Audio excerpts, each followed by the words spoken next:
Hello and welcome to this, your daily briefing. I'm going to give myself a little round of applause or something after this, simply because I'm still struggling to understand how I've been able to put a little sort of clip together for you. There is nothing out there, nothing at all. So I didn't say it was going to be worth watching. I just said I was able to put it together.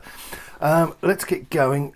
We've got a bit of transfer news, some updates, and you tell me how I've done. I'm a big boy, I can take it.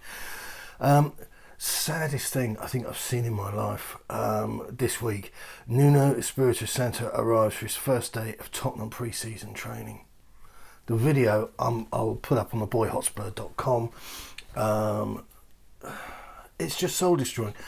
The clip is taken, it's shot from inside the reception area where they come in and they, and there's this sort of muffled clunk of, there's two security guards or whatever they are there, and comes in, puts his mask on as he approaches the thing, comes in, does the hand gel thing, and then comes past the two security guards and says good morning to one and hello to another. It's horrible. It has no atmosphere. It has no joy. Where are the rest of the coaching staff? Why isn't there somebody there? Maybe Donna Cullen, just somebody to say good morning. Are you all set up for your first day? Just a little bit of cheer. But it's horrible, and the club put it out, and it looks awful. Absolutely awful. Obviously, he was the 8th choice or 10th choice or whatever. Don't quite expect a ticker-tape parade. But by the same token, it might have been nice to either not have put the clip out or to just try, as I say, to add a little bit of merriment to it, just to lighten the whole thing. But it just looks horrible. It looks dreadfully horrible. Training pics have been released. Again, the admin on the Spurs Twitter account working overtime to get that crucial fan engagement going. And I can confirm to you that Harry Winks, Matt Doherty and Lucas Moura all look as if they've spent the last fortnight in Daniel Levy's sensory deprivation chamber. Again, more kind of just sort of switched off, disengaged faces. It looks dreadful. The optics are poor. Eric Lamella's picture up there, picture of him on some sort of stretching thing, and the comments that come in have been uncharitable, to put it mildly. He starts his 8th season at the club, and there's people just saying stuff like broken back incoming. There's one notable exception, gentleman Mark White at Ghost of Rico 69. Hope, and this is set full of said in conversation typo, so here it is. Hope you all, you doubters, get it right up you when he is such a good start and playmaker next season. Yeah, I think people like you, Mark, are true fans, and not to be convinced with us make-weight jackals. That's the comedy piece for the end, so we'll come back to that. Couple of places running with this, that Antoine Griezmann is supposedly lined up to be Manchester City's plan B if they fail in their bid for Tottenham and England captain Harry Kane. The Frenchman only joined Barca in 2019, but he's looking to join an important team like City. Strange wording that, but then you have to remember that a lot of newspapers many years ago, I'm talking half a dozen years ago, just got rid of everybody and they replaced them with interns. And that's the quality of sentence structuring you get. The Frenchman only joined Barca in 2019, but he's looking to join an important team like City. I bet Barcelona would be delighted to have that guy writing for their programme. Pierre-Emile Hojbjerg has had an unsung hero because he's a defensive midfielder. It's like trying to put clips together of recoveries and stuff like that. They don't really set the world alight, but they make for incredibly important footballers. And Pierre's obviously playing this evening against England in the Euros Cup competition thing. And apparently he's been giving his compatriots tips on how to stop teammate Harry Kane in the semi-final at Wembley. I wish Pierre really well. I read a piece on him this morning in The Athletic, which is really well worth reading for once, because it's one of those sort of historical look-back things, and it's something The Athletic actually does really well.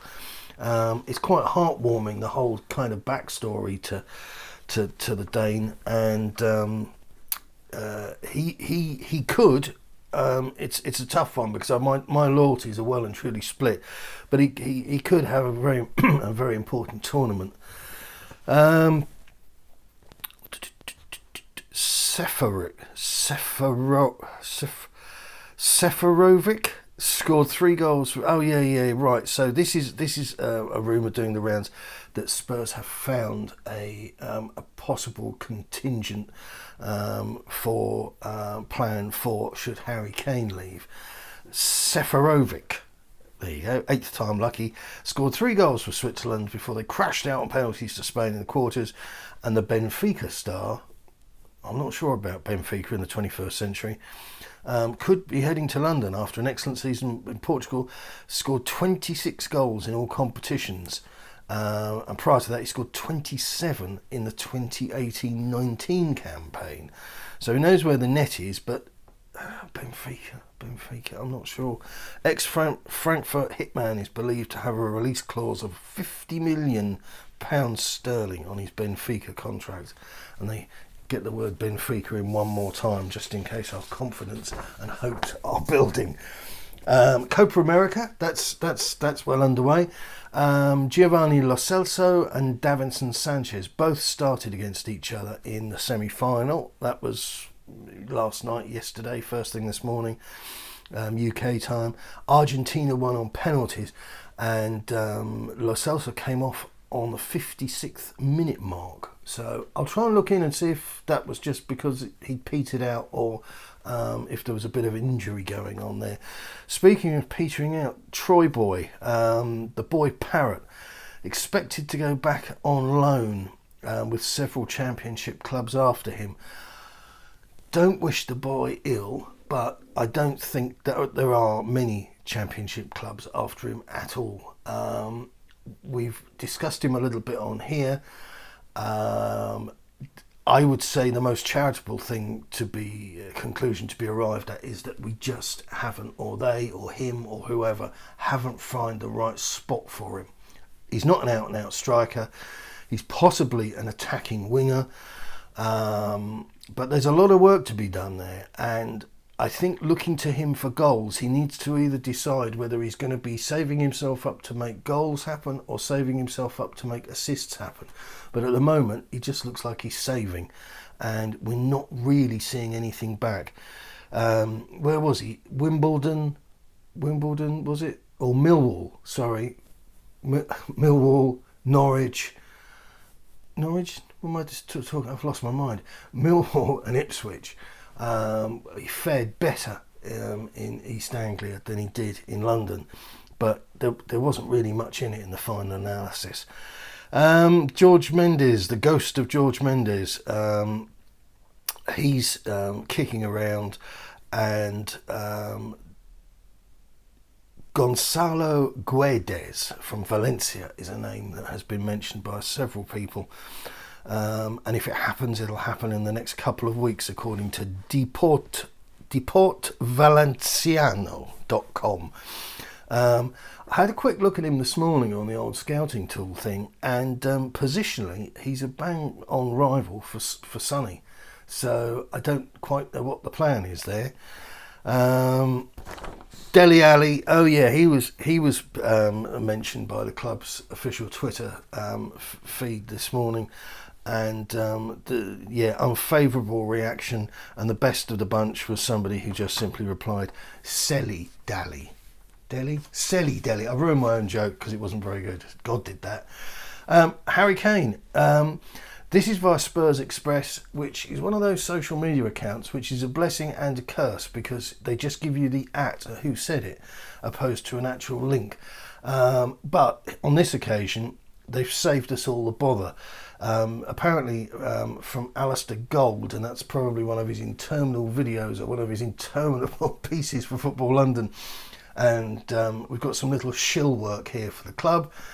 There's a slight disappointment within Tottenham at the way Harry Kane and those around him approach the situation, with the time moving it all towards the end of the season. There you go, folks. If you want to know what the club's thinking, there's your man. Right, I'm nipping out for a bit. I shall be back later. I have a sneaking suspicion nothing is going to happen, and the most exciting thing we can look forward to as fans today is an astonishing performance from Hojbjerg and perhaps a goal or two from Harry Kane. So anyway, I'll speak to you soon. Take care. Keep it Tottenham.